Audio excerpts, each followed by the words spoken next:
దేవుని పరిశుద్ధ నామమునకు మహిమ కలుగును గాక. 79వ రోజు అనుదిన వాక్కు భయపడకు.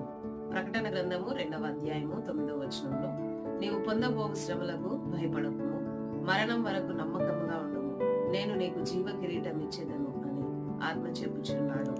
అవును ప్రియ దేవుని సంగమా, ఇప్పుడు మనం అనుభవించుచున్న శ్రమలు కానివ్వండి, ఇక ముందు రాబోయే శ్రమలు కానివ్వండి, క్రీస్తు ప్రేమ నుండి మనలను ఎడబాపు వాడేవాడు.